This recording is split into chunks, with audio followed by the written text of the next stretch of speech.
Sebelum melanjutkan, jangan lupa subscribe dulu, terima kasih. Bab 520, kebenaran lebih rumit dari yang kamu pikirkan. Seng Xiao tidak memberitahu Xiao Qier tentang kedatangan Seng Kai untuk menemuinya. Hidup dan mati keluarga Gu tidak ada hubungannya dengan Qier. Keluarga Seng mengira Qier hanya memanfaatkan kesempatan untuk mengganggu mereka. Namun, dia tahu betul bahwa Mu Qi akan melakukan hal yang sama kepada siapapun. Seperti yang diharapkan, setelah kelas, dia langsung pergi ke laboratorium forensik untuk menanyakan perkembangan kasusnya. Profesor, apakah mereka sudah menemukan ayah biologis anak itu? Profesor itu menggelengkan kepala dan berkata, kebenarannya lebih rumit dari yang Anda kira. Korban tidak pernah punya kekasih. Setelah dia kabur dari keluarganya, dia tinggal sendiri dan bekerja di restoran untuk memenuhi kebutuhan hidup. Polisi telah mengonfirmasi hal ini dengan rekan-rekannya. Sahabatnya lah yang memberitahu polisi bahwa anak itu lahir akibat pemerkosaan. Korban sangat ketakutan. Bagaimana dia bisa berinisiatif mencari ayah kandung anak itu? Lalu apakah dia pernah menyinggung seseorang sebelumnya? Dia sangat lembut. Dia tidak pernah menyinggung siapapun, jelas sang profesor, dan dia melanjutkan, namun, dari luka-luka di tubuhnya, saya yakin pembunuhnya pasti sangat membencinya sehingga dia bisa bersikap begitu kejam. Sayang sekali mantan suaminya tidak mau bekerja sama. Apakah polisi mengetahui mengapa bajingan itu bertemu dengan korban? Tidak ada yang tahu mengapa korban dibunuh setelah bertemu dengan mantan suaminya. Kunci untuk mengungkap misteri itu masih ada di tangan mantan suaminya. Mu Qi bersandar di tepi meja logam. Dia tidak bisa menahan diri untuk tidak berkata kepada mayat itu, jika kamu benar-benar ingin kami mencari keadilan untukmu, bisakah kamu memberi kami informasi lebih lanjut? Mayat itu telah dibersihkan oleh si pembunuh. Selain mayatnya sendiri, mereka tidak dapat menemukan helaian rambut, potongan jaringan, serat untuk pengambilan sampel DNA. Paku besi. Mu Qi menatap paku besi itu cukup lama. Kemudian, dia berkata, Profesor, paku besi tanpa kepala ini disebut paku papan keras, kan? Ya. Kenapa? Paku papan keras biasanya digunakan untuk memperbaiki kayu keras. Orang-orang biasanya tidak memiliki paku ini di rumah. Saya tidak menyangka bahwa seorang wanita muda kaya seperti Anda masih tahu tentang paku seperti itu. Profesor itu tertawa. Benar sekali. Ini adalah paku papan keras. Dan orang-orang jarang menggunakan paku seperti ini. Bisakah kita menggunakan petunjuk ini sebagai petunjuk penyelidikan kita untuk mencari tahu siapa saja yang pernah berhubungan dengan korban sebelum kematiannya? Mungkin kita bisa menemukan seseorang yang mungkin ada hubungannya dengan paku-paku ini. Atau mungkin, kita bisa menyelidiki seputar keluarga Gu. Kita harus menemukan tempat kejadian perkara utama sesegera mungkin. Polisi telah meningkatkan penyelidikan mereka, kata profesor itu. Mu Qi memeriksa tubuh bayi itu dengan saksama sekali lagi. Jika bayi itu dibuang sampai mati, ia seharusnya masih hidup sebelum ibunya meninggal. Apakah ada petunjuk lain pada tubuhnya? Profesor. Ya. Profesor itu segera mendekat. Luka lecet di tumit anak itu seharusnya bukan karena terjatuh, kan? Lihat posisi lukanya. Kalau diperhatikan bagaimana dia terlempar ke dalam sumur, seharusnya kepalanya menyentuh tanah terlebih dahulu dan dia seharusnya berbaring tengkurap. Kalau begitu luka di tumitnya pasti bukan karena terjatuh. Ada bubuk kapur di lukanya. Profesor itu segera mengambil pinset untuk mengumpulkan bahan untuk pengambilan sampel. Bayi itu pasti telah ditempatkan di suatu tempat yang sangat kotor dan berantakan. Kiki, kamu mungkin telah menemukan sesuatu yang hebat.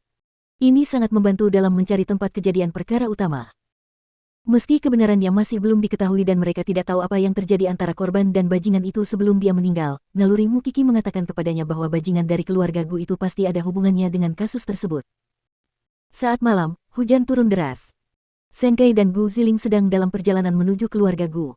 Situasi di keluarga Gu sekarang sangat mengkhawatirkan. Saya bertemu dengan Seng Xiao pagi ini. Dia tidak ingin membantu. Sebaliknya, dia berpikir bahwa keluarga Gu harus bekerja sama dalam penyelidikan. Setelah mendengar perkataan Seng Kai, Gu Ziling mencibir. Bukan Song Teng yang menghadapi masalah seperti itu, tentu saja dia tidak akan merasakan apapun saat mengatakan itu. Saya hanya bisa membiarkan pengacara mencoba menghentikan penyelidikan untuk saat ini. Tidak ada cara lain. Seng Kai menghiburnya. Aku tahu kamu sudah berusaha sebaik mungkin. Seng Xiao bukanlah orang yang akan mendengarkanmu. Gu Ziling menunjukkan pengertiannya. Mereka segera tiba di rumah Gu. Sementara itu, Mama Gu dan Paman Gu Ziling sedang duduk di ruang tamu, sedih. Ziling, aku benar-benar tidak tahu harus berbuat apa sekarang. Dengan kondisi ayahmu sekarang, kita harus mencari seseorang untuk menstabilkan perusahaan. Tapi adikmu baru berusia 17 tahun. Dia masih dalam usia yang menyenangkan. Dia tidak bisa membantu sama sekali. Kau punya aku di sini, usul Paman Gu Ziling. Apakah ada orang yang lebih cocok daripada aku sekarang? Sekarang, fokus saja pada pembersihan namamu dari pembunuhan itu. Gu Ziling berkata dingin kepada pamannya. Ibu, kenapa ibu tidak pergi saja? Sahamku terlalu sedikit. Para pemegang saham tidak akan menyetujui aku bergabung dengan Dewan Direksi. Bagaimana aku bisa mengelola perusahaan jika ayahmu masih dalam kondisi seperti ini? Kamu seharusnya malu saat berkata begitu, Ziling. Aku selalu memperlakukanmu dengan baik. Tapi sekarang aku dalam masalah, mengapa kamu tidak membantuku?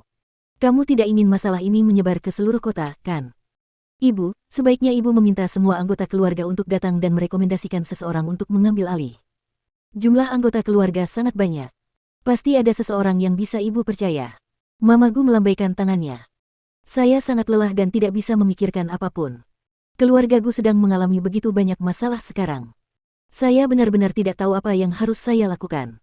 Jika ibu mertua tidak keberatan, saya dapat mengirim seseorang dari Huang Yao untuk membantu.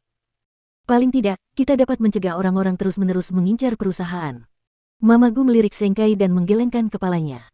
Aku menghargai kebaikanmu. Tapi kamu sudah sangat sibuk di Huang Yao. Kamu seharusnya tidak bekerja terlalu keras untuk keluarga Gu. Aku masih bisa bertahan sedikit lebih lama, tapi aku tidak tahan lagi mendengar berita buruk. Jadi, Paman, apa yang sebenarnya terjadi antara Anda dan wanita itu? Apakah ada rahasia yang tidak kita ketahui? Gu Ziling bertanya kepada pamannya. Pria dengan perut buncit itu awalnya tidak mau mengakuinya. Namun, dia tahu dia tidak bisa lagi menyembunyikannya. Jadi, dia mengaku. Hanya saja beberapa hari lalu saya tidak sengaja bertemu dengannya di restoran. Pelacur itu menjalani kehidupan yang sangat baik. Tentu saja, itu membuat saya marah. Jadi, saya mempermalukannya. Dialah yang membuat saya hidup dalam kesengsaraan selama 2 tahun ini. Tidak ada yang lain. Setelah itu, aku mencari tahu di mana dia tinggal dan mengunjunginya sekali. Lalu aku menemukan bahwa perempuan jalang itu punya bayi. Kemudian, pria itu mengusap kepalanya lalu menggelengkannya. Yah, aku hanya ingin memaksanya berhubungan seks denganku. Tapi aku gagal. Dan kemudian, aku meninggalkan rumahnya. Apakah hanya itu saja? Pria itu mengangguk. Menurutmu aku punya nyali untuk membunuh orang? Aku benar-benar tidak tahu bagaimana dia bisa meninggal di dalam sumur dan aku tidak tahu mengapa polisi terus mendatangiku seolah-olah akulah pembunuhnya. Aku tidak bersalah, sungguh.